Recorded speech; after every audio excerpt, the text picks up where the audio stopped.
My girlfriend suddenly noticed that I had changed. I no longer took the initiative to text her. I no longer checked in on her every day with care and concern. Even when I received her messages, I would only reply with a few simple words. She panicked. She started messaging me first. She began to spend entire days distracted, just waiting for a reply from me. She started caring about my condition, trying to understand my life. Only then did she suddenly realize I was merely treating her the same way she once treated me. Chapter 1. My name is George. I'm 26 this year, working as a programmer at an internet company. My girlfriend's name is Willow. She has a cold, distant kind of beauty. When her eyelids droop slightly, she looks at people as if even sparing them an extra glance is too much effort. I used to think that was sophistication. Now sometimes I wonder if it's just impatience. That night, it was already close to 10 p.m. when I finished working overtime. Sitting at my desk, I held my phone and sent Willow a message. Did you get home? 1 minute. No reply. I sent another. How was today? Were the kids a bit better behaved?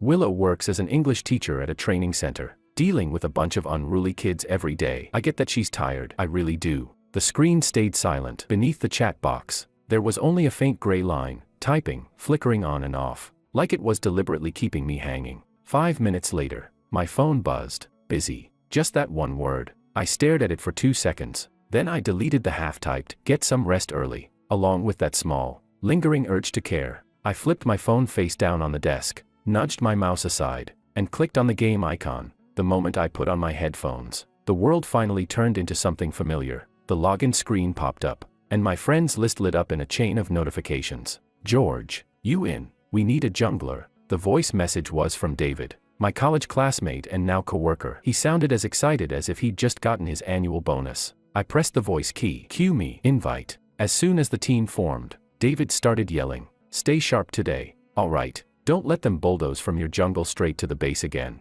I chuckled, leaned back in my chair, and said, "Relax. I'm in a decent mood today. Even if we get wrecked, I won't flame anyone." The moment I said it, I could hear how off that sounded. Back when I was in a bad mood, the keyboard was always the innocent victim. Now, I'd gotten so used to people being distant that I didn't even have the energy to get mad anymore. The match started. I farmed jungle camps while occasionally glancing at the phone beside my keyboard. When the screen stayed lit, I used to expect a notification to pop up. Later, I just set it to turn off after 10 seconds. No point setting myself up for disappointment. We lost the first game. Their jungler was too aggressive. David cursed. Was that guy a pro smuffing or something? Whatever.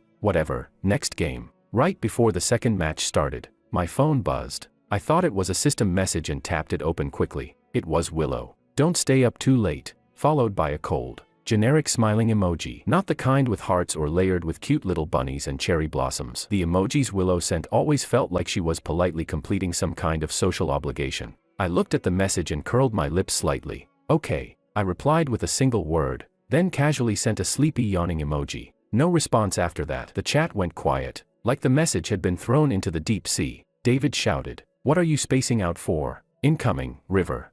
I put my headphones back on and guided my character toward the river. The rhythm of my fingers hitting the keyboard was drowned out by the sound effects in my headset. Farming, hiding in bushes, ganking. After 2 wins in a row, it was already close to 12:30 a.m. I exited the game and let my hand rest on the mouse for a moment. The phone screen was dark, like a block of ice. I picked it up and checked. The notification bar was completely clean. No, go to bed early. No, let me know when you get home. Not even a single missed call from her. I suddenly felt like laughing. It wasn't even sadness, just that cold calm that comes after you finally see things clearly. Leaning back in my chair, I did a quick mental tally. Over the past 6 months, most conversations were started by me. Most apologies were made by me. Even after arguments, the first move to make up was almost always mine. Willow was always like this. If you wanted to talk, you talked. If you didn't, she wouldn't ask. As if in this relationship, the more one person pulled away, the lighter they felt. I stood up and shut down my computer. The office was nearly empty, except for me and the hum of the cleaning lady's vacuum. At the elevator, I took out my phone again. Almost unconsciously, I opened WeChat and sent Willow another message. "I'm off work." The moment I sent it, I found it ridiculous myself, like submitting a report in advance, hoping to get a "you worked hard," or even just a simple "mm." The elevator doors closed in front of me. My phone buzzed. Got it. Still those same words, so economical she didn't even bother with punctuation. I stared at the message for a few seconds, then slipped my phone back into my pocket. This time, I didn't reply. The night wind downstairs was a little cold. but it felt more real than the glow of a phone screen. I walked toward the parking lot, spinning my car keys between my fingers, and suddenly, I realized something very simple. At some point, I had been the only one fighting the team fight in this relationship. On the other side, my teammate had long since switched herself to spectator mode. Chapter 2. The kind of companionship she wanted could only exist according to her script. The next day was Saturday. For once, I didn't have to work overtime. I only crawled out of bed after 10. The curtains were still closed, leaving the room dim. My phone screen glowed faintly on the bedside table, lying there quietly all morning without a single unread notification. I reached over, picked it up, and unlocked it with a swipe of my thumb. The chat with Willow was still stuck on last night's got it. Above that, it was a long string of me asking questions, and her replies, concise, like answers to multiple choice questions. Staring at the chat history, I suddenly realized something. Lately, our conversations felt like customer service and a user. I asked the questions, she provided efficient solutions. I lay in bed for a while, then still sent her a message. Are you off today? Want to go out for a meal? The message showed, sent. I placed the phone beside my pillow and went to wash up. As cold water hit my face, I looked at myself in the mirror a little longer. The dark circles had faded a bit. I had shaved clean last night. I looked, more or less, like a normal young man. Back when we used to go on dates, I would plan everything the night before, where to go, how to get there, checking reviews, wondering if Willow would like it. Now, even deciding whether to go out depended on whether she gave me a one-word permission. When I came out after brushing my teeth, the phone screen was lit. My chest tightened slightly as I tapped it open. She replied, I have classes in the afternoon, and meetings with parents in the evening. There was a small, helpless emoji at the end. Instinctively, I typed, then I can pick you up. Want to grab supper after your class? The cursor blinked a few times in the input box. Then I deleted the whole line. Clean. In the end, I only sent 2 words. You've worked hard. This time, there wasn't even a got it in return. The chat fell silent again. In the living room, the only sound was the low hum of the refrigerator, along with that vague emptiness inside me that I couldn't quite put into words. I tossed my phone onto the couch, turned on my computer, and opened the game again. When the login screen popped up, I suddenly felt very clear-headed. A brutally honest thought surfaced. I'm not playing games to escape. I just realized that at least there are teammates who actually need me. The moment I logged in, David sent a voice message. George, up this early? Did the sun rise in the west? I glanced at the time. It was already 11:30. I replied, queuing with an old man like you, doesn't that deserve getting up early? I sounded normal. I could even joke. David clicked his tongue. You weren't normal last night. Your girlfriend giving you the cold shoulder again? My fingers paused on the mouse. No. I hesitated, then added.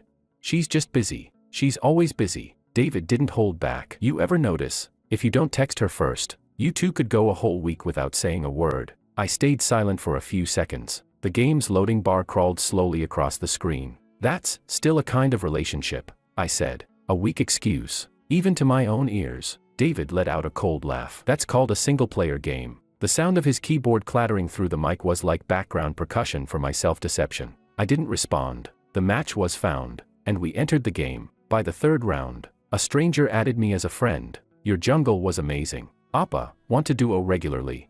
The profile picture showed a girl, probably in her early 20s, smiling brightly. I didn't accept right away. David, on the other hand, got excited. Look at you, online romance knocking at your door. I shot back. We're adults. Don't throw around the word romance. That's how trouble starts. She just complimented you twice. Why so tense, George? David teased. Does your Ice Queen girlfriend ever compliment you? That question hit straight. I replayed our recent meetings in my mind. Willow would say things like, pretty good, not bad, that works, but those sounded like overall evaluations of a student, not genuine affection for a boyfriend. I didn't answer David. I simply accepted the friend request, then quietly placed her onto my mental pre-block list. Not blocking immediately, just setting a boundary for myself. I knew exactly what I was doing. In a relationship where there's no response, it's easy to get carried away by even the smallest bit of warmth. I didn't want to end up looking that pathetic. Chapter 3. At 2 p.m., I logged off the game. My eyes were sore and swollen, and my stomach felt like it was cramping from hunger. There was still an unopened pack of instant noodles in the kitchen from last night. As I tore open the packaging, my phone screen lit up. The parents just left. It was Willow. I might be home late tonight. I looked at those 2 messages, and a completely inappropriate question popped into my mind. When she says home, does she mean the place she shares with her mom or the relationship we're in? I carried the bowl of noodles to the living room, sat on the couch, and before even taking a bite, I started typing. Do you want to video call tonight? If you're not going out, I can finish things early on my side. This time, there was no reply for a long while. The noodles had gone soggy, clumping together when I picked them up with my chopsticks. Most of the steam had already faded. I took a bite. The noodles were soft and mushy, the seasoning overly salty. Finally, the screen lit up. She replied, "Let's see, I might be very tired." I stared at that sentence and suddenly realized how universally useful those words were. Let's see, I might be very tired. We'll talk later. You're overthinking it. In this relationship, those phrases were like a firewall. Once sent, they blocked off every emotion that required a response. I flipped my phone back onto the table and didn't reply immediately. This time, I wanted to try something. If I stopped asking, stopped coaxing, stopped initiating, would she notice something was off? The day passed quickly. At 10 p.m., I lay in bed, scrolling lightly on my phone. The chat window was still stuck on that line. Let's see. Willow didn't send, "Why haven't you texted me?" Didn't ask, "What did you do today?"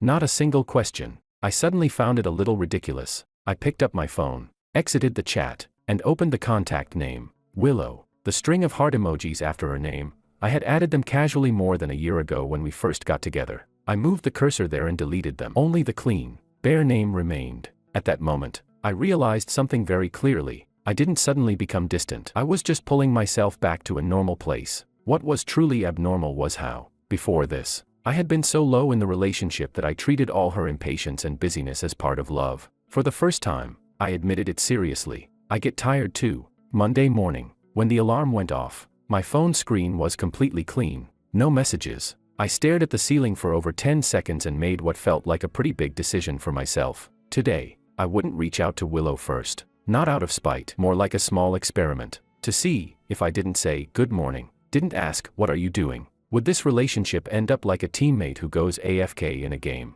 with the system prompting, "Connection lost." After washing up, I went downstairs and bought an Americano. On the subway to work, packed shoulder to shoulder, I stood by the door, took out my phone, and instinctively opened her chat again. The last message still read, "Let's see, I might be very tired." That sentence, "Me too," had circled in my mind dozens of times. In the end, I never typed it once. At the office, it was morning meetings, code reviews, requirement discussions, endless nonsense piling up. At 12:30 p.m., I unmuted my phone for once and let it sit quietly beside my keyboard. 1 o'clock, 1:30, 2 o'clock. I thought I could fully focus on work, but every so often, I still found myself glancing at the screen, until 2:15, when the phone buzzed. I grabbed it instinctively. Not a message, just a system update notification. I let out a small laugh, tossed the phone back onto the desk, and booked a meeting room for a quick nap. Leaning the recliner back, I closed my eyes. Right before I fell asleep,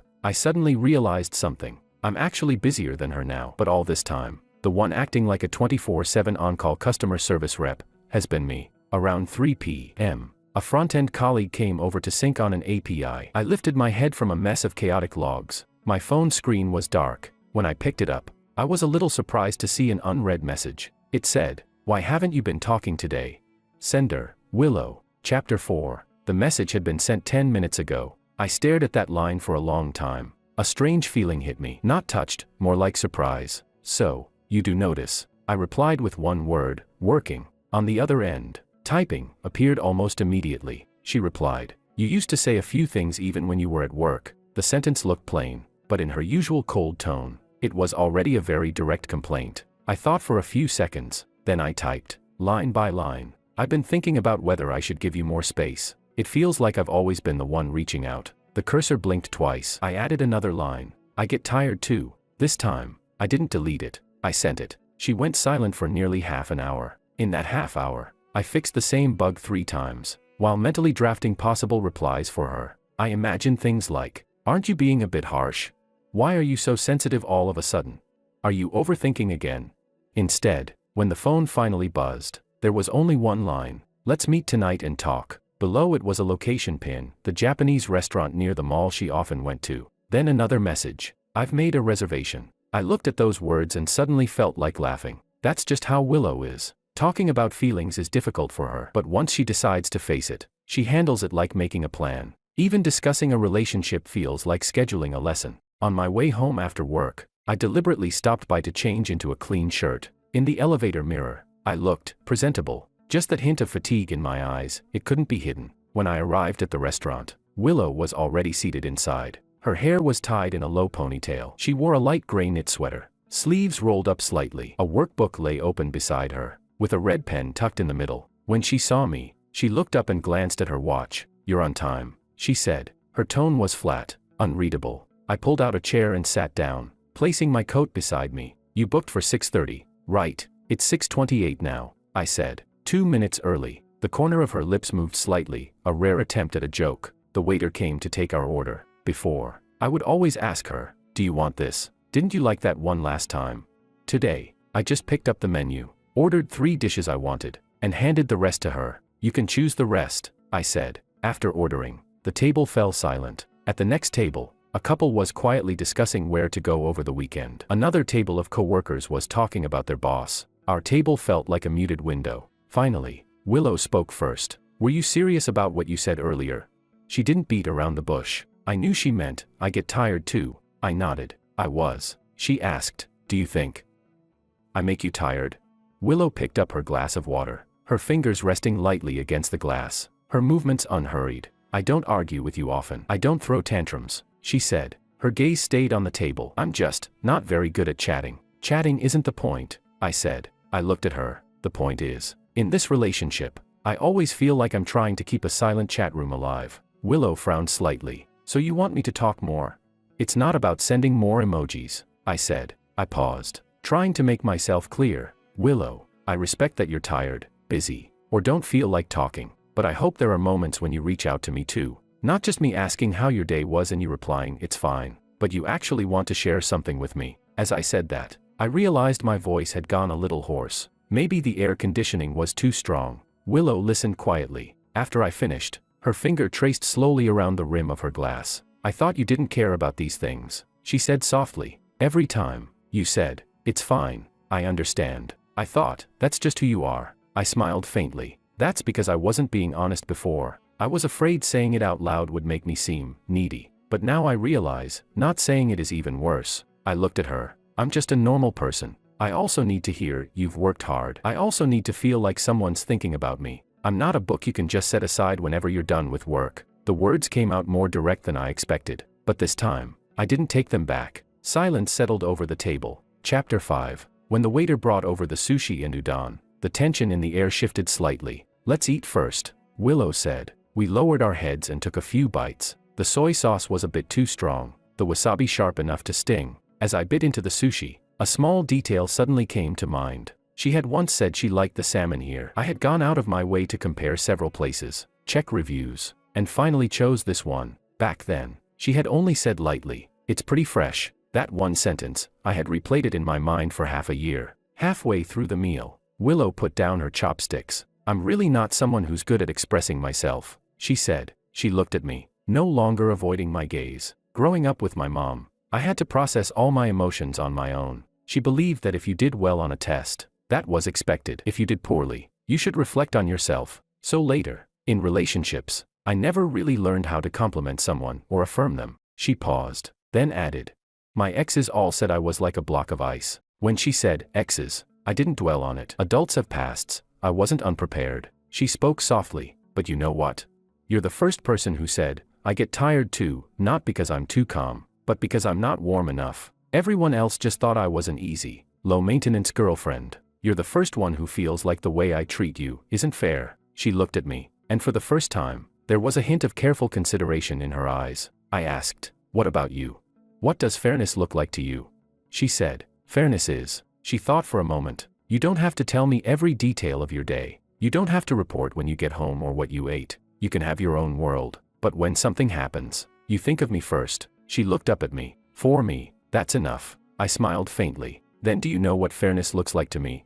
I can understand that you're busy. I can give you space, but I hope that even if it's just one sentence a day, that sentence carries a bit of your own emotion, something you choose to give me. Not something that feels like completing a task. One message from you, one reply from me, like checking in for attendance. If that's all it is, I'd rather we not talk at all." In the middle of the table sat a plate of unfinished rolls. The silence was so deep that even the sound of chopsticks touching the plate felt loud. After a long while, Willow let out a quiet sigh. I might not be able to become what you described, at least not anytime soon. I'm not the kind of girl who gets clingy, and I don't want to force myself." When she said that, her expression was still calm. I nodded. "I know. So I'm not going to force you either." I held my glass, my knuckles slightly pale. "I just want to tell you this, if you're more comfortable staying the way you are, that's fine, but I won't keep pouring all my energy forward like before. I'm going to take a step back, to a place where I won't feel so tired. As for whether we can still keep this relationship, that depends on whether,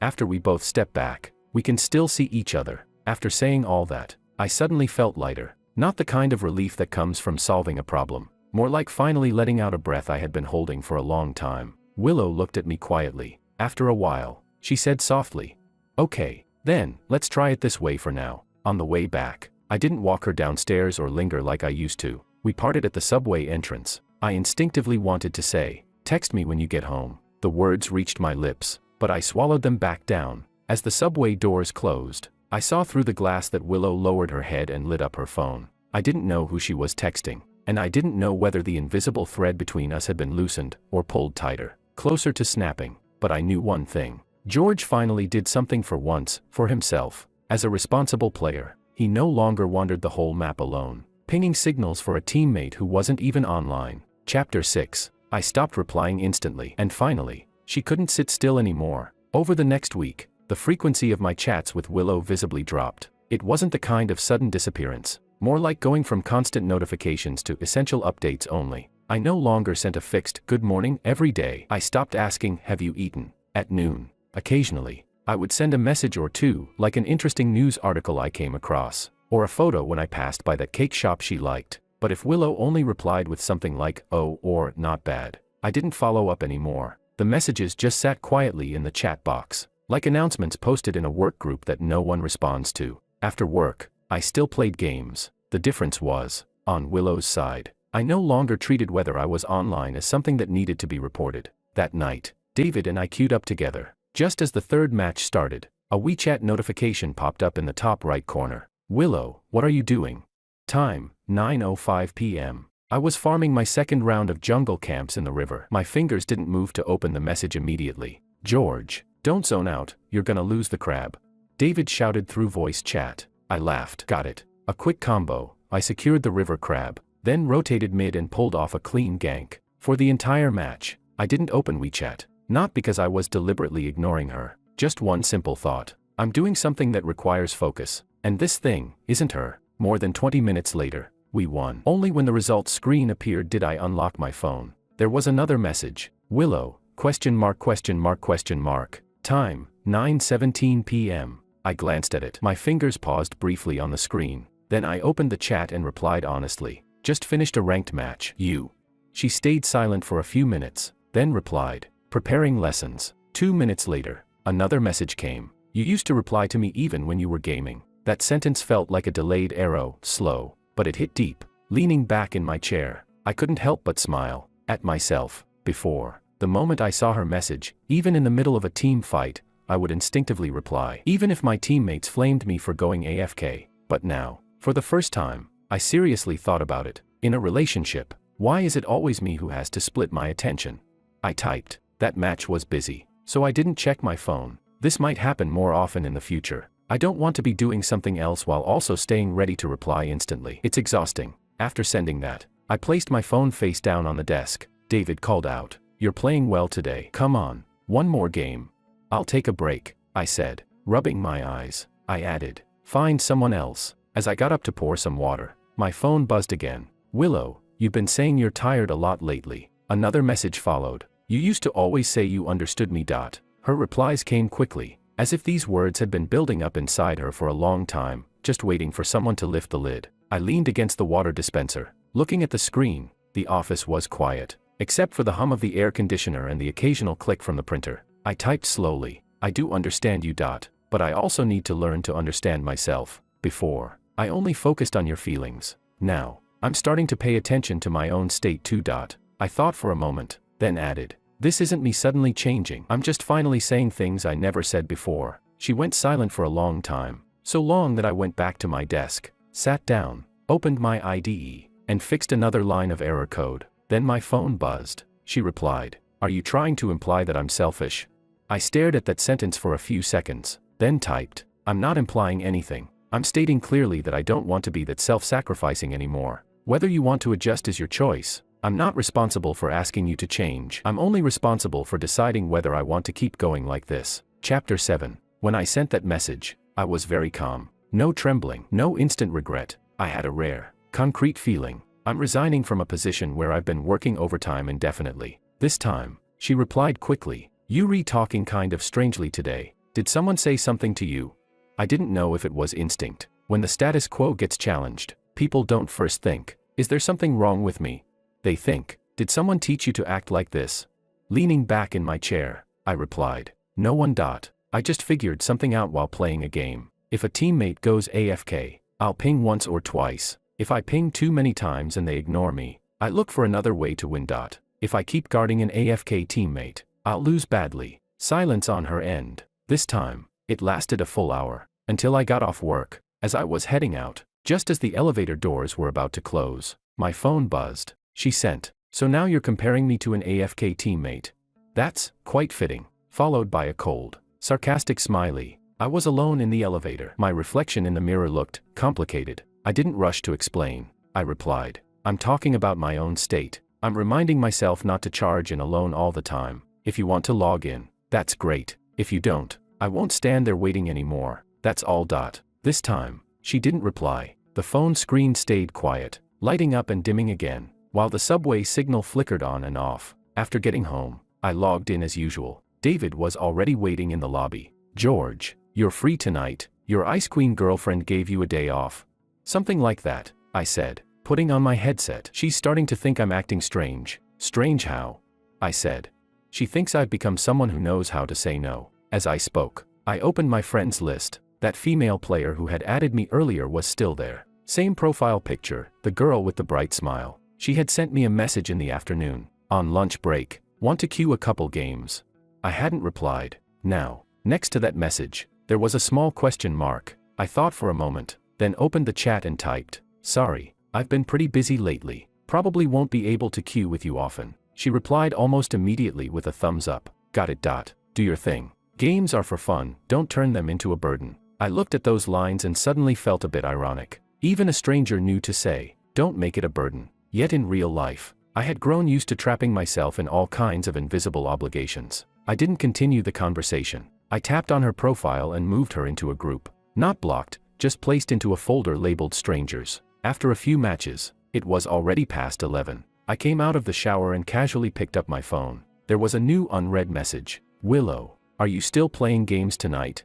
Time, 11 p.m. I glanced at myself in the mirror. Water still dripping from my hair. I replied, "Just finished. What's up?" She replied, "I want to ask you something. If, for a period of time, I'm still like this, what would you do?" I sat on the edge of the bed. The phone screen was the only light in the room, making my eyes ache a little. I replied, "You mean still habitually not replying, rarely initiating, and using busy and let's see as defaults?" She replied, "More or less. I'll try to improve, but I don't want to promise that I'll become a completely different person." It felt like she sighed through the screen. "What about you?" She finally asked, "Will you keep stepping back like you said today?" I stared at that message for a long time. I knew very clearly, this was the moment when it would be easiest to say something that sounded nice but had no real weight. Like, "No, I'll wait for you. It's okay, I can adapt." I had said those kinds of things too many times before, so I typed, "I won't retreat to the point of disappearing overnight. I'll see if you take even a small step forward. If you do, then we can still move forward together, little by little. If not, I'll step back to a place where I feel comfortable and stop there. And then we'll see, from a distance, whether we still want to keep going." Chapter 8. After sending that, I put my phone aside. This time, she didn't reply, and I didn't wait. I turned off the lights and lay down on the bed. The room fell into darkness. All I could hear was the occasional sound of cars outside the window, and my own heartbeat gradually settling into a steady rhythm. At that moment, I suddenly realized something had clearly changed. Before, when conversations like this happened, I would immediately fall into panic, thinking about how to fix things, how to make it up to her.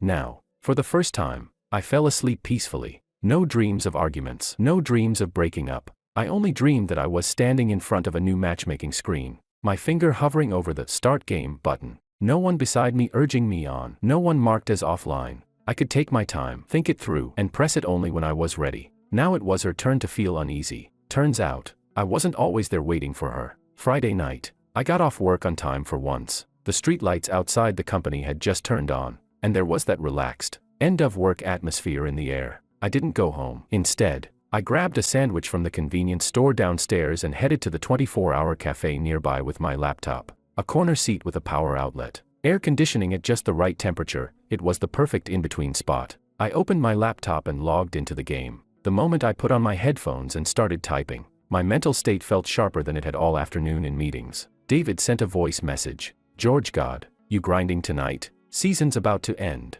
Yeah, I said, taking a sip of iced Americano. If I don't climb now, my account's gonna get dragged into hell tier by you deadweights. The first match started. Mid lane was playing like it was New Year's, throwing out skills like handing out red packets. I was fully focused, fingers moving fast across the keyboard. Suddenly, my phone buzzed beside the keyboard. A message popped up on the screen. Willow, what are you doing?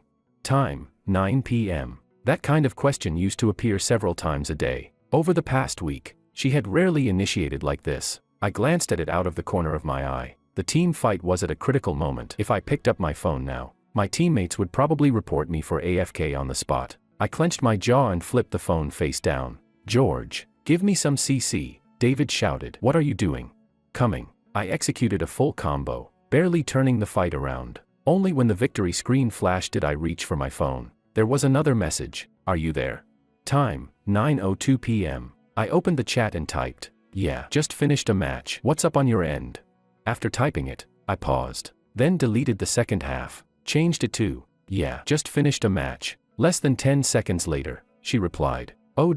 Followed immediately by, read. I frowned slightly. Before, I would send, I'm here, and she'd reply with, busy. Now it was her turn to ask, are you there? I said yes, and she replied with, oh. What goes around comes around, almost too precisely. I was about to ask, how was your day? When a call notification suddenly popped up at the top of the screen. Willow, voice call. I froze for a moment. She rarely called me. Most of the time, it was just text, short, concise, like answering reading comprehension questions. Chapter 9. The call timer kept circling down. I glanced at the screen, then at the game lobby. David had already queued up the next match. Hurry up, one more and we're done.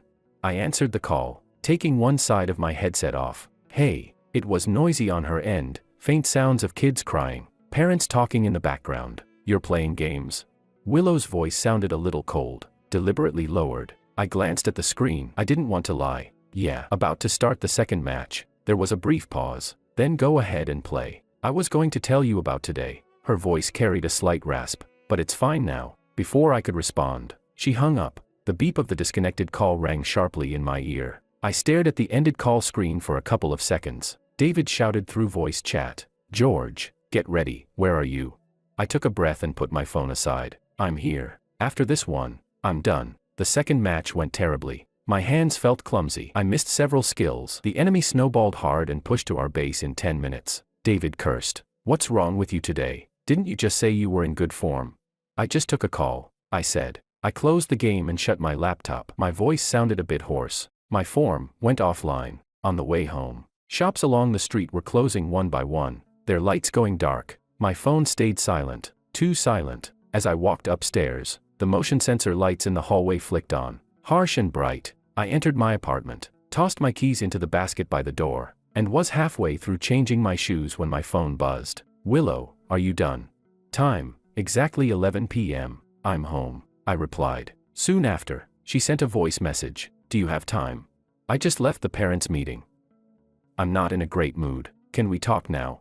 This time, she didn't just send text. I tapped and called her. Hey, this time, it was quiet on her end. Only the faint ticking of a clock. Just finished class? I asked. Long finished, she said. Her voice was low. I just got scolded by a parent. They said I don't know how to teach, that I'm wasting their money, and that someone as impatient as me shouldn't even be a teacher. She let out a small laugh. It wasn't a happy one. I really wanted to argue back, but I remembered you used to tell me to just endure it, it'll pass. So I held it in, and after holding it in, I came back and wanted to talk to you, and you told me just finished a match. I leaned back on the couch, tilting my head up, staring at the ceiling. You called when I was in the middle of a team fight, I said. If I had answered then, my teammates would have all died. She suddenly asked, "Does it matter that your teammates die?" The question was direct. I stayed silent for a few seconds. To them, it matters. They're taking the game seriously too. Willow let out a faint laugh. And what about me? I just walked out of a parent's office. My hands were shaking. I texted you, asked what you were doing. You said you just finished a match. I thought about it, then I called you. And you told me you were about to start another one. She paused. Suddenly, I felt like, maybe I'm not even as important as your teammates in a game. The phone pressed against my ear. I rested my forehead against my hand. You weren't like this before, she said. You used to reply to me even while gaming. Her tone felt like she was flipping through old accounts. You used to hear something off in my voice and the first thing you'd ask was what's wrong. Now you rarely ask. Didn't you say you were willing to understand me? So why did you suddenly become like this? Chapter 10. Her voice wasn't loud, but there was a faint nasal tone to it. I closed my eyes for a moment and said, "It's not like I don't understand you now. It's just that I've started understanding myself too. Before, no matter when you messaged me, I would always reply immediately, even if I had something else going on. I got used to putting you before everything, even before myself." I paused, then continued, "But the result of that was, every time you didn't reply, even once, it would hit me hard. I don't want to put myself back in that state again." The line went quiet. Only the sound of our breathing remained. After half a minute, she spoke softly, "So now, it's my turn to feel that way. When you felt bad before, I didn't even know." It was like she had just realized something. "Because you never said anything. You always just said, 'It's fine, I understand.' That line, I get tired too. You never said it before." Her voice sounded a little unsteady. "When you suddenly said it, I got a little scared. Scared that one day, after saying you're tired, you'll just leave." I straightened up on the couch, my back tensing unconsciously. "Do you know what I was afraid of back then?" I asked. "I was afraid that if one day I really left, you'd just reply with, 'Got it.'" There was silence on her end. A faint creak of a bed. She probably shifted position. "After getting scolded by that parent today, when I texted you," she paused, as if struggling against her own habits. "I actually, really wanted to hear you say, 'You've worked hard.'" Her voice dropped lower. "I stood outside the office for quite a while. I told myself, you would definitely reply and ask me what's wrong. But you said you were playing a game. You told me to wait." She took a breath. "In that moment, I suddenly understood how you used to feel. All those messages you sent me every day. I would just reply, 'Busy,' and leave it at that. And now you gave me a taste of it. Pretty fair, I guess." "I wasn't trying to get back at you," I said. "I know," she said softly. "It's just, that gap in feeling is real." I was standing in the hallway, looking at your message, about to start another match, and suddenly realized, maybe I'm not always in the front position in your mind. And that made me panic. The word panic sounded unfamiliar coming from Willow. She had always been someone who used words like, "It's fine," "It's okay," "Not bad," to compress all her emotions into something small and manageable. "Do you know why I always say I'm busy?" She suddenly shifted. "Growing up, my mom was like that. When I tried to talk to her, she would either say she was busy, or there's nothing worth talking about." Over time, I started to feel like expressing emotions is troublesome, so I learned to reply simply, "Less talking means less trouble." She gave a faint, self-deprecating laugh. "Now that you're not rushing to take care of my emotions anymore, there's suddenly an empty space in my life. And today I realized, that space is actually pretty cold." Listening to her, I felt a slight ache in my chest, mixed with an odd sense of calm. "So it's not that you don't care, you just don't know how to say it," I said quietly. "And it's not that I don't care about you either. I just used to say too much. I said everything that should and shouldn't be said, comfort, reassurance, all ahead of time. The two of us, one used to swallowing all words, the other used to saying everything out loud. It sounded like balance, but in reality, one side was blocked, and the other was overflowing." Chapter 11. "So what about now?" Willow asked. "Right now, do you feel like what I did today counts as me suddenly logging back in?" I thought for a moment. "I'd say, you finally sent a signal, even if it just flashed once on the minimap. I'm not going to forget everything that happened before just because you wanted to talk today, but because you're willing to speak up. I'll have a bit more patience with you, as long as that patience is something I can actually afford." On the other end, she let out a soft breath. "Then, will there be a day when you just delete the game altogether?" Her question came a bit suddenly. "What game?" I asked. She said, "Us. You said you're tired. If you decide to quit, would it actually be that hard for you?" I could hear the probing in her voice. I said, "Deleting an account is actually pretty hard." I answered seriously. "I've played for so long. I've bought so many skins. I've practiced so many characters. I wouldn't just quit because of one or two bad matches." But if one day I realize that no matter how I play, it's all frustration and no enjoyment, then I'd consider it. She asked quietly. Then right now, do you still feel any enjoyment? The question was calm, but direct. I leaned back on the couch and thought for a long time. Before today. Yes. When you called earlier, I hesitated about whether to pick up. In that moment, I suddenly realized something. For the first time, when you were feeling the worst, I was the first person you thought of. I just didn't catch it. I said it honestly. That part, I feel bad about it too. The line went so quiet it almost felt like I could hear a heartbeat. After a while, she spoke softly. Then, can you give me some time? So I can try to get used to this when I feel bad. Instead of just telling myself it's fine, I learned to tell you I'm not okay. I can't promise I'll get it right every time, but I'll try. She paused, then asked, can you wait a little longer? If this were before, I would have immediately said, of course, I'm not in a hurry. This time, I stayed silent for a few seconds. Then I said, I can wait, but I won't keep charging forward anymore. I'll stay where I am. If you take a step, I'll move one step toward you. If you don't, I'll just treat this as a place to rest. And when the day comes where you're too tired to keep walking, and I can't move forward anymore either, then we'll sit down and talk about how to walk the rest of the road. She let out a soft Then, can you stay and talk with me for a while tonight? Her tone carried a hint of hesitation, and something unfamiliar, almost like shy affection. I really had a hard day. She finally said it out loud. I'm not okay. Yeah, I said. I glanced at the computer on the desk, reached out, and unplugged the power cable. Not playing tonight. I'll stay with you. As the screen went dark, I felt something strange. Not the kind of reluctance that comes from giving up my hobby for her. More like, for the first time, I had found a balance between myself and her. I wasn't the always available, instant reply emotional support anymore. But at the moment she finally said, I'm not okay, I was still willing to put down the keyboard and pick up the phone. The difference was, this time, I wasn't doing it to prove how much I loved her. It was because I knew I deserved to be met the same way too. Chapter 12. She started taking a step forward, and I stopped leaving myself behind. Over the next few days, it felt like we were adapting to an updated version of a game. The interface looked mostly the same, but a lot of the mechanics had quietly changed. Monday night, I worked overtime as usual. It was past 10 when I came out of the meeting room, my mind tangled up from all the requirement changes. I had just sat back down at my desk when my phone lit up. Willow, still at the office? I paused. Before, she would usually ask something like, what are you doing or are you busy? This time, it was a very specific question. Still here, I replied. You.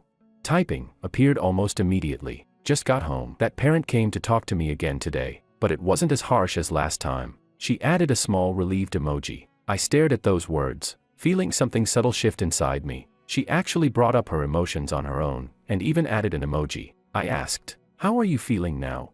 She paused for a few seconds, then replied, a bit tired, but better, because today I knew you would pick up the call. I looked at that sentence and let out a quiet breath. I typed, then next time you feel bad, call me again. I can't promise I'll always answer instantly, but I'll try.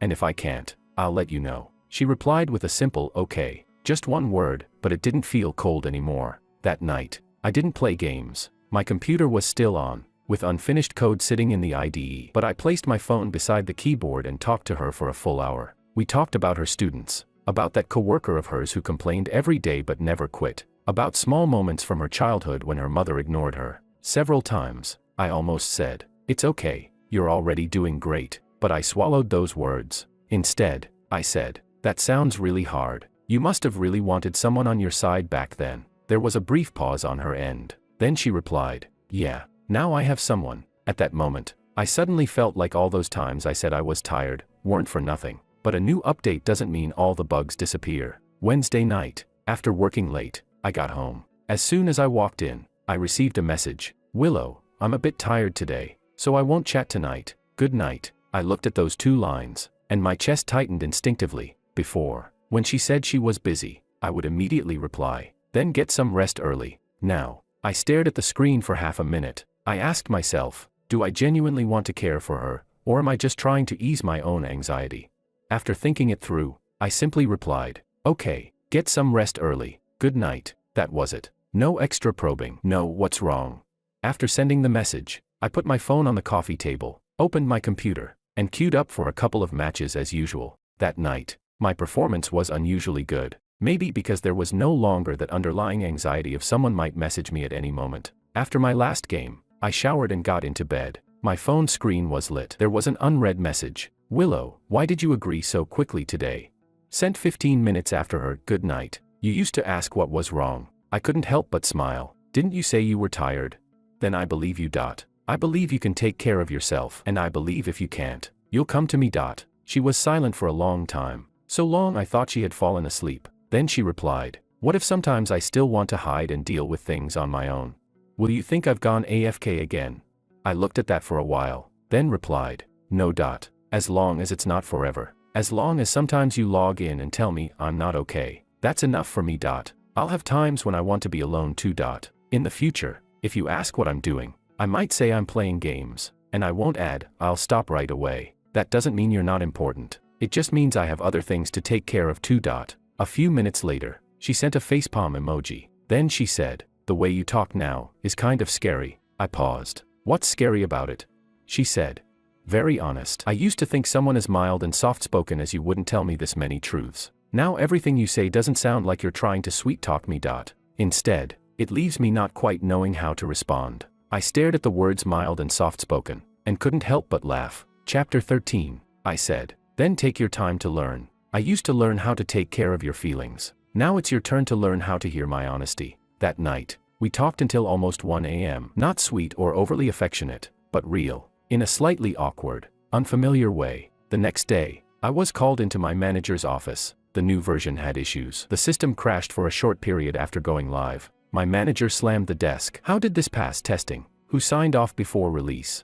My name was clearly written on the last line. At that moment, only one thought crossed my mind. I'm going to be working overtime again. When I came out of the office, I returned to my desk, staring at the pile of error logs with a headache. I felt extremely frustrated. Before, in situations like this, I only had two default responses: either bottle it up, or jump into a game and empty my mind. My phone lay at the corner of the desk, face down. 10 minutes later, I suddenly flipped it over. The screen showed our chat from last night. I stared at her message. The way you talk now is kind of scary, and hesitated for a few seconds. Then I did something I had never done before. I texted her first. I got scolded by my manager today. I'm in a really bad mood right now. No build up. No, are you busy? As I sent those messages, I actually felt a bit uneasy. I knew she might be teaching, or helping students. If she didn't reply, it would be completely reasonable. I put my phone back down and forced myself to keep looking at the logs. About 10 minutes later, my phone buzzed. Willow, in class. Sneaking a quick reply. I'll listen to you vent properly after class. She added an angry emoji at the end. Looking at those few lines, I suddenly felt like the air in the office wasn't so suffocating anymore. Her class would end in about an hour and a half. I didn't keep checking the time. I didn't send follow-ups. I just continued fixing bugs, syncing with the front end, handling rollback issues. Around 4 p.m., my phone buzzed again. Class is over. Right after that, a voice call request came in. I put on my headphones and answered. Hey. On her end, I could hear kids running in the hallway, co-workers chatting and laughing. You said you got scolded? Willow asked directly. I briefly explained what happened. She listened quietly. She didn't immediately say, that's just part of your job. Nor did she say, you should have paid more attention. When I finished, she only said one thing. That must have felt really bad. If it were me, getting questioned like that face-to-face by a parent, I'd want to slam the door too. I leaned back in my chair and gave a quiet She continued. You're allowed to be angry, but don't turn that anger into self-doubt. There's responsibility on your side for the issue going live, but it's not all on you. She paused, then said, if this had happened to me, what would you say to me? I answered honestly. I'd probably say, you already did your best. I'd go through what could be improved, and what was actually the other side's issue. Then I'd say, go eat something good, get some rest, and deal with it tomorrow. She replied slowly. Then say those exact same things to yourself. You're so patient with me. Be fair to yourself too. On her end, she was probably walking back to her office. Her footsteps echoed through the hallway, the noise gradually fading into quiet. Then she said, when you sent me those messages earlier, I really wanted to reply right away, but I was standing at the front of the classroom. I looked at all those students, and suddenly realized they need me too. She let out a small laugh. In that moment, I understood what you meant that day when you said, I have other things to take care of too, so I finished the class first, and then came to you. That way, it's responsible for you, for me, And for the students. Chapter 14. The hand I was holding the mouse with loosened slightly. I said. So it's not that you don't care. You just sorted out the cause and effect. She said. I do care. I just wasn't used to saying it before. Now I'm slowly learning to say it in a way that doesn't feel so heavy. And you don't have to carry everything on your own without saying anything anymore. When you speak up, I might not be able to handle it perfectly every time, but at least I'll reach out. Whether you reach out or not is your choice. Whether I catch it or not is mine. That makes it fairer. We quietly smiled at each other through the microphone. At that moment, I suddenly felt a strong sense of reality. I used to have this imagined version of love. She could understand me completely, and without me saying a word, she would give me exactly what I needed. Now I realize the real version is much clumsier. We both have to learn to speak up, to express ourselves, and to see ourselves while seeing each other. Before hanging up, she asked me, "Are you still playing games tonight?"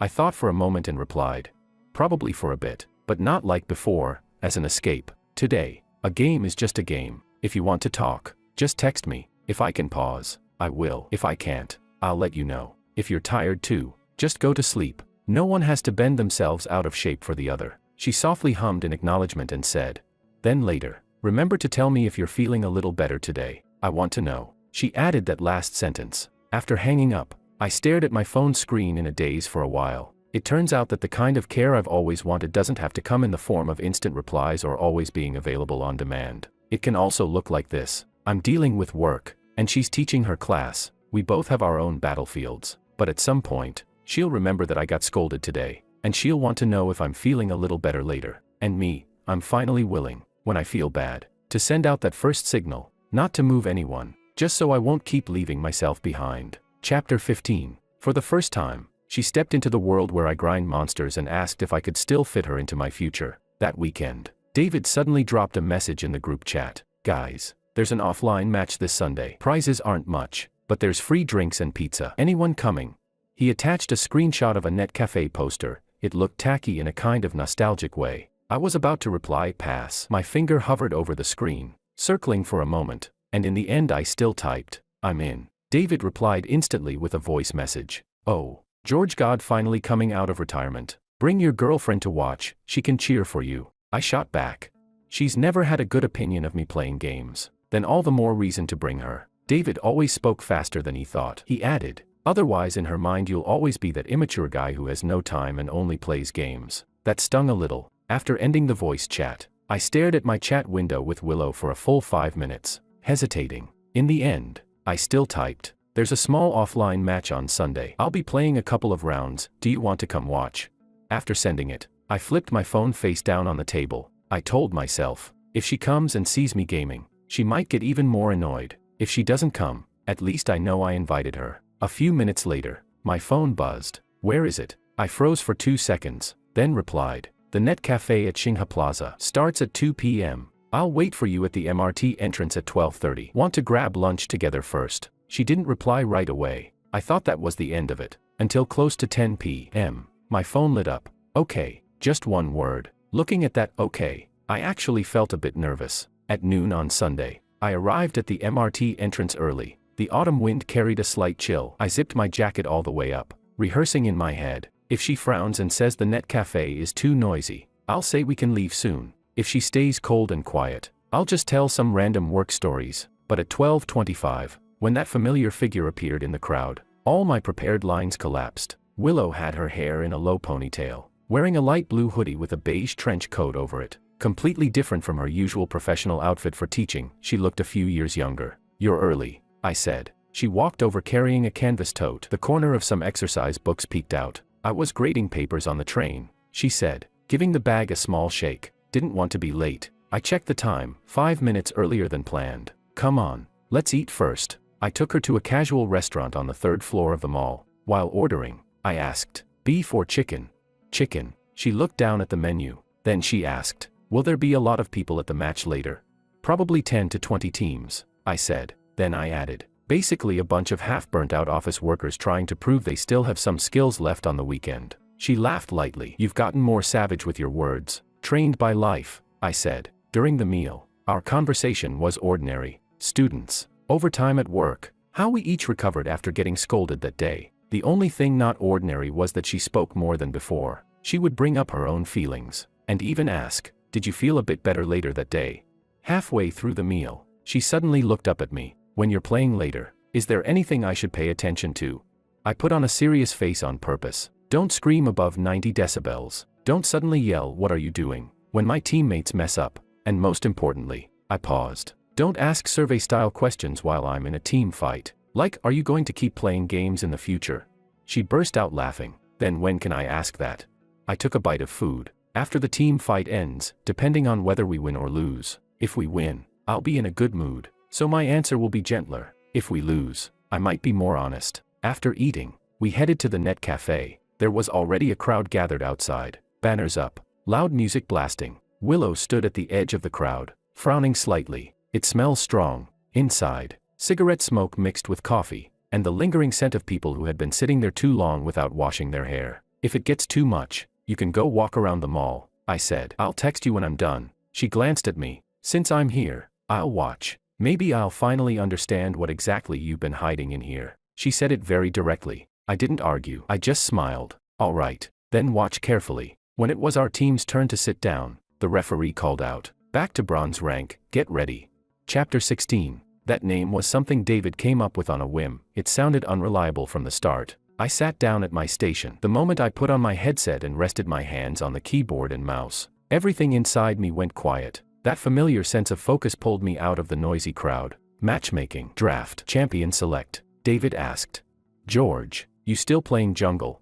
"Yeah, it's the role I'm most comfortable with." I tilted my head and glanced toward the spectator area. Through the glass window, Willow stood in the back row, holding her coat, her gaze directed toward me. I couldn't see her expression clearly, but at least, she wasn't looking down at her phone. Once the match started, I fell completely into rhythm. Control vision, secure objectives, relieve pressure on the losing lane. Midway through, bot lane got crushed. The enemy support typed mockery in all chat. David cursed in voice chat. "That guy's mouth is disgusting. Ignore it." I kept my eyes on the minimap. "In 4 minutes we take the next Baron. Don't force fights. I'll finish this jungle rotation, then help bot lane trade back the tower." As I kept calling the shots, I suddenly drifted for a moment. This feeling, balancing between calming teammates and finding a breakthrough, was a bit like what I used to do in relationships, except in games. Sometimes your teammates trust you. In real life, no matter how much you say, sometimes the other person still doesn't hear you. The first match lasted nearly 30 minutes. We made a difficult comeback. When we destroyed the enemy nexus,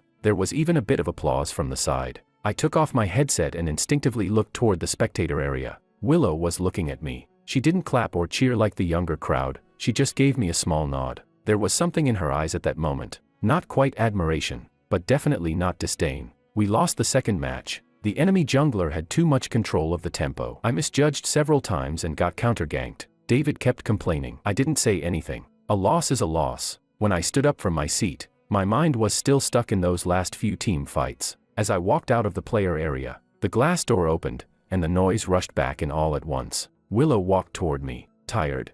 She didn't ask whether we won or lost. Didn't say, "How did you play like that?" That was her first question. I paused for a second. Not bad. At least better than getting scolded by my boss. She walked beside me and said softly, "During those matches just now, your face was completely tense. You know, you looked exactly like you did that night working overtime, sitting at your desk writing code." The same expression. I smiled a little. "So even when I escape, I do it seriously," she said. "I used to think when you played games, it was just because you didn't want to deal with people." She paused, then continued. "After watching today, I realized you're actually pretty busy in there too. You have to think about the bigger picture, calm your teammates, and not mess up yourself. In the game, you're more like an adult than you are in real life." That caught me off guard. I said, "Didn't you used to say men who play games are like children?" She said, "Yes, but at least you're a kid who knows how to read the map." She glanced at me. "Not like my mom. When she's upset, she only sees herself." We walked out of the net cafe and into the mall, leaving the noise behind us. As the escalator moved downward, she leaned lightly against the railing. "The things you said in the game just now." She looked up at me. "Don't keep staring at mistakes, look at what's next. Yelling at your teammates now won't help. Hold this wave first." She lowered her voice slightly. "Those could apply to me too. Before, every time you showed concern for me, if I replied with 'I'm busy,' you'd start reflecting on yourself. Now you say that I can get tired too. Before, I thought you were a bit annoying. Now I think, you were reminding me not to focus only on my own emotions." to check whether your teammate is still there. Chapter 17. The elevator doors opened on the first floor, and the wind from the plaza rushed in. We walked slowly toward the MRT entrance. She suddenly said, "You looked pretty cool just now, during the match." I almost thought I misheard. "Say that again," I said. She shot me a look. "Don't push your luck. It's already not easy for me to compliment you once." The wind blew past, and she pulled her scarf up a little. "Let me ask you something," she said, slowing her pace. "If we keep being together in the future, will you still play games like that?" "What do you mean by like that?" I asked. She said, "Playing whenever you have time, playing when you're in a bad mood, and playing even more when you're happy," I countered. "Isn't that true for anyone?" She didn't smile. "I'm asking seriously." I straightened my expression. "I'll still play, but I won't use it as my only outlet anymore. You said you're learning to speak about what bothers you. Then I also need to learn to take some time out of games and give it to real life, including giving it to you and to myself," she said softly. "Don't you already have your game?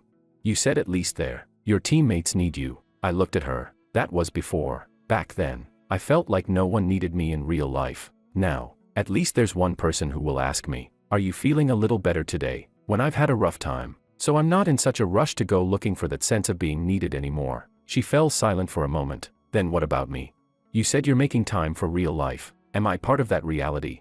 She asked it slowly, as if afraid of hearing an answer she didn't want. "Of course you are." I paused for 2 seconds, then added, "But you're not all of it, and you shouldn't be. You have your students, your classes, your mom, your own emotions, and I have my work, my games, my friends, and my own emotions. We're just putting all these pieces together to see if we can form something that doesn't feel awkward. If either of us has to give up a huge part, the final picture won't look good." She listened, the corner of her lips moving slightly. "Then if sometimes I still seem distant," she looked ahead, "will you start spiraling again on your own?"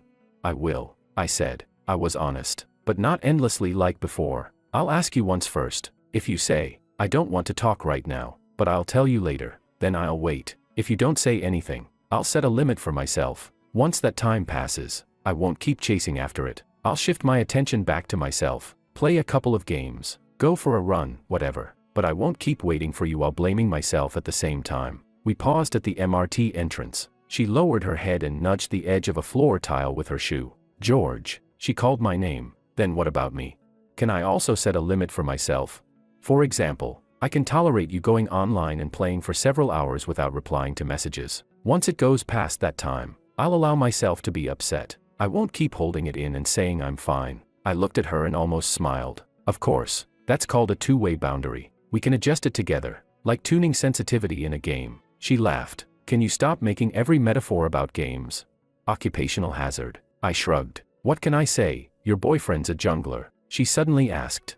"Then what am I? A teammate? A spectator? Or that person standing on the side who doesn't understand anything but claps occasionally?"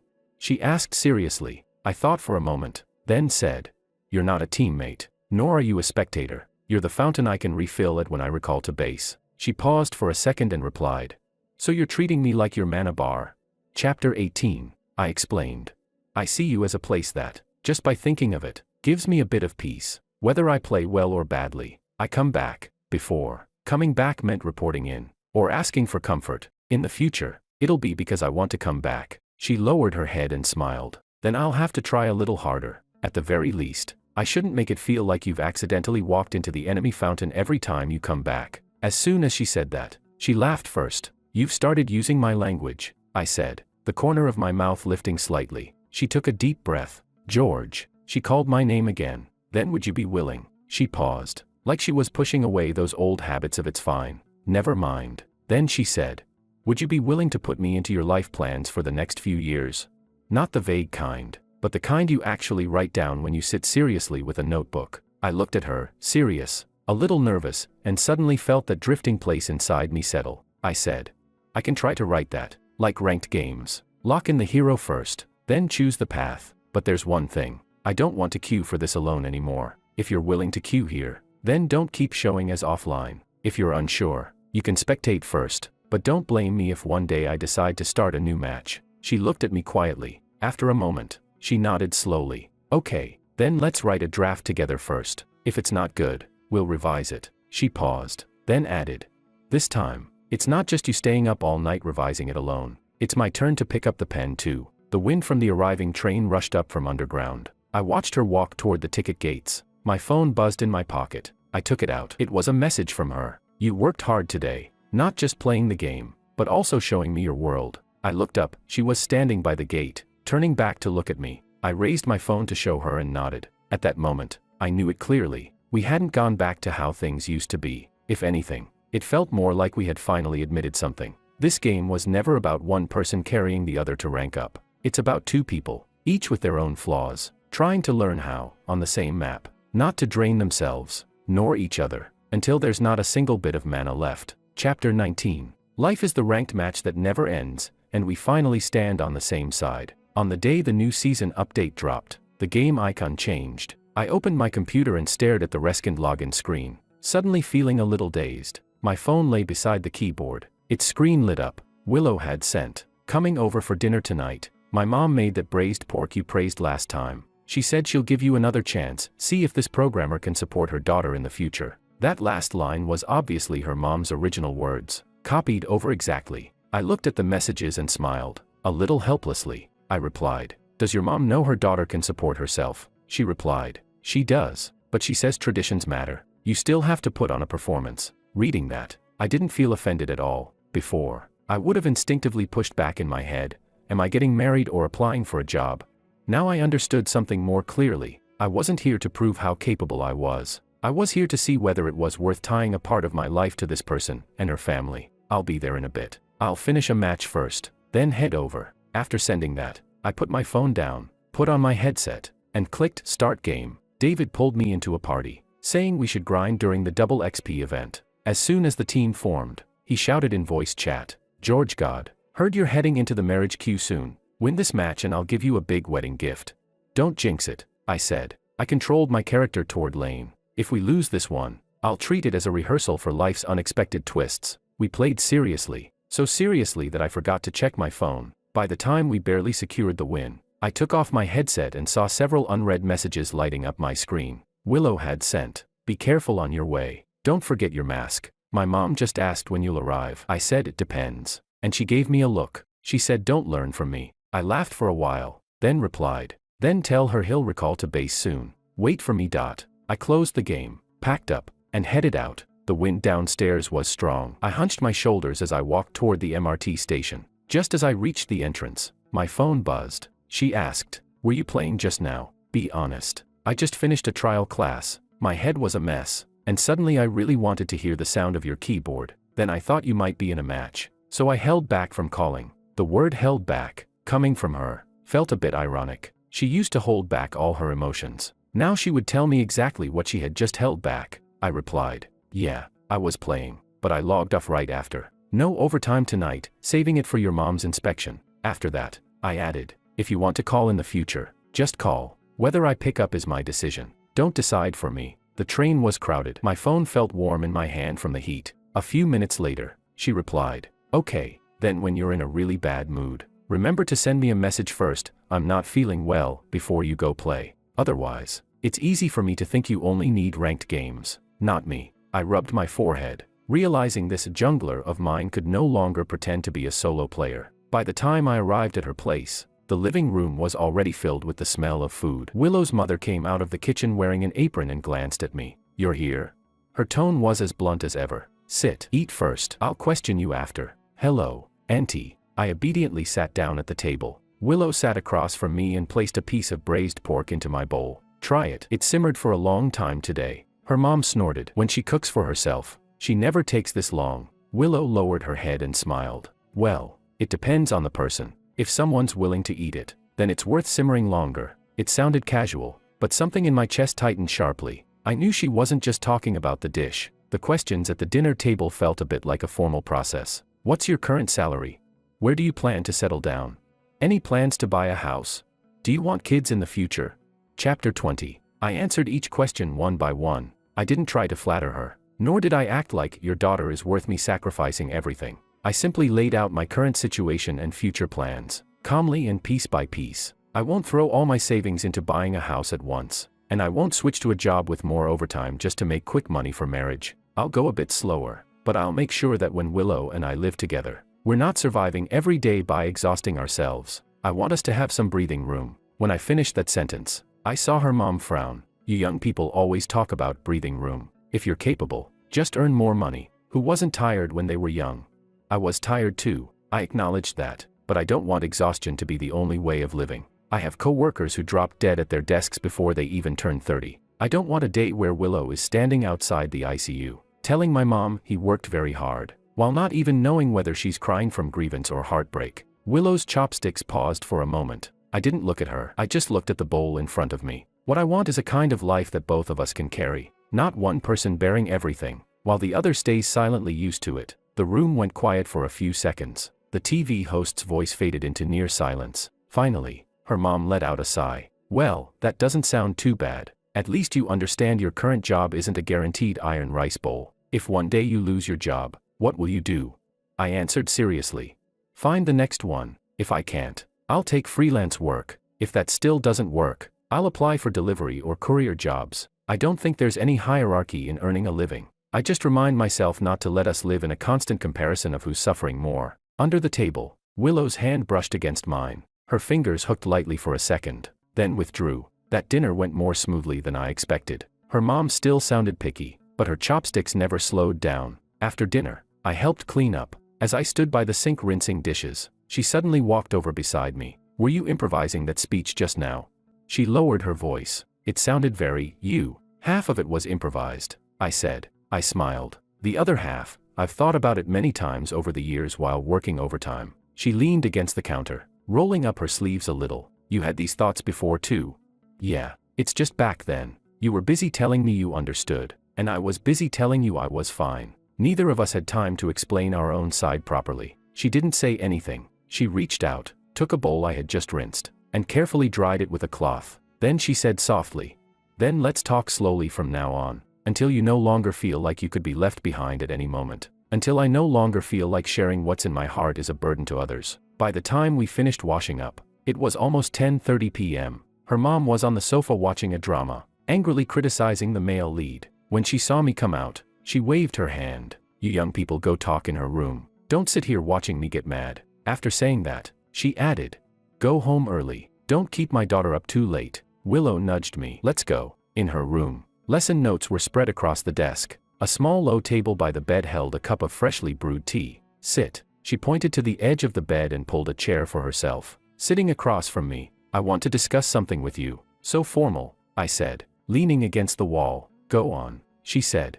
"I want to take something that used to stay only in my head and write it down." She took out a blank notebook from the drawer. The cover was simple, with just a few words, "Future plans." She opened to the first page and wrote a title, "Draft of this game, Chapter 21. I couldn't help but complain. And you say you haven't been influenced by me. Cut the nonsense." She shot me a glance. "Didn't you say you'd try to fit me into your plans for the next few years? Then today, we start writing the first draft." She spoke as she wrote. "For example, within 1 year, we each stabilize in our own jobs. You see if you can transfer to a project that isn't so draining. I'll see if I can cut down some meaningless overtime. Save some money, but not to the point where even breathing feels stressful. Another example, within 2 years, we look into whether there's a suitable place to live. If we can't afford to buy, we rent first. If we find that living together is worse than now, then at least we discover the problem early." At this point, she paused. "Don't get nervous. I'm not setting some rigid life flag here. I just think, since you don't want to charge forward alone anymore, then I'll step down from the spectator seat and stand beside you, even if at the beginning, all I can send are clumsy signals." She looked up at me. "Didn't you say the worst thing is a teammate who stays offline?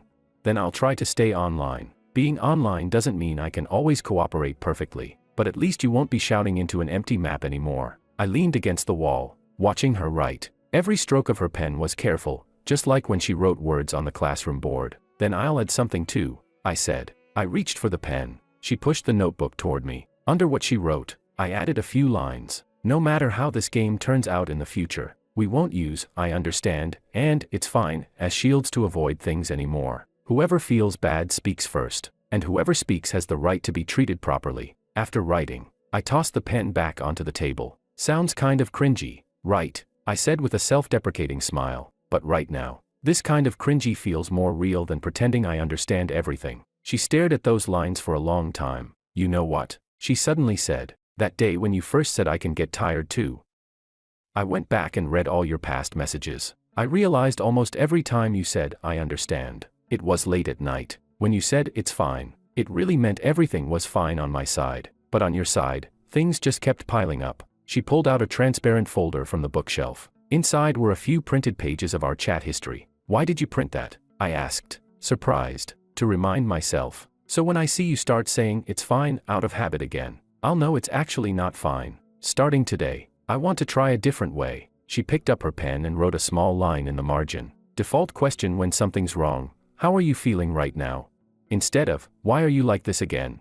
Looking at those words, my throat suddenly felt tight. That teaching method of yours could probably be turned into a research paper. I joked, barely holding it together. I'll test it on you first, she said. She smiled lightly, and train myself at the same time. If one day you really don't want to continue, at least when you leave, it's because we truly tried, not because you never said anything, and I never asked. We looked at each other for a while. The room wasn't brightly lit, but it was enough to see each other clearly. George, she called my name. If I seem distant again, will you still immediately go play games? I thought for a moment. I will. I didn't pretend, but it won't be my only outlet anymore. I might send you a message first, I'm not feeling great. If you reply, that's great. If you don't, I'll go play a match. When I come back, I'll check if you're there. If you're still offline, then I'll log off and go to sleep. I paused, then added, before sleeping, I'll give myself some closure, and tomorrow, I'll decide whether this match is worth queuing again. She listened, then nodded gently. Chapter 22, she said, then I'll be honest too. Sometimes, I'll still want to be alone. There will still be moments when I don't want to talk, but I'll try to tell you that I just can't say it right now. Not that I don't want to talk to you. If one day I really don't want to talk to you anymore, I'll tell you directly, and then you'll know, it's time to step back. She smiled a little. Let's not act in those kinds of scenes anymore, the ones where everything looks fine, but inside, one of us has already left halfway. It was late at night. On my way home, the game icon sat quietly on my phone screen. I didn't tap it. Just as I reached downstairs, my phone buzzed. Willow sent, text me when you get home. I want to know if you'll sleep a little better tonight. I stood at the entrance, my fingers typing a line on the screen. I'm home. And yeah, I'll sleep much better than before. After sending that, I added another line. Thanks for coming to my game today. And thanks for letting me walk into those parts of your world you never talked about before. She didn't reply immediately. About 5 or 6 minutes later, she responded, no need to thank me. You're my player, and my teammate. I used to go AFK a lot. I'll try to stay online from now on. If one day you want to log off, tell me in advance. Don't just disappear. I looked at that string of messages, and slowly, a smile formed on my lips. Before, I would have taken a screenshot and sent it to David in the game group chat. Now, I just placed my phone on the bedside table and turned off the lights. The room fell into darkness, with only a sliver of streetlight slipping through the curtains. Lying in bed, my mind didn't immediately fill with game visuals like it used to. Instead, I saw the braised pork on the dinner table, the plans she wrote in that notebook, the way her hand tightened and then loosened slightly when I said, I get tired too, and suddenly, I understood something very clearly. I wouldn't assume that just because of these conversations, we'd never argue again, never misunderstand each other. We would still have our own stubbornness, our own defense mechanisms, but at least, from the day she started learning to say, I'm not okay, from the moment I stopped using I understand to hide my own exhaustion, this game was no longer just me wandering alone on a dark map. Sometimes, she would still seem distant. Sometimes, I would still open the game and play a match or two to clear my head. The difference was, now I knew, when I closed the game, took off my headset, and looked up, there would be someone on the other side, seriously asking me, how was the match? Are you tired? And I had finally learned to answer simply, honestly, handing myself over, pretty tired, but worth it.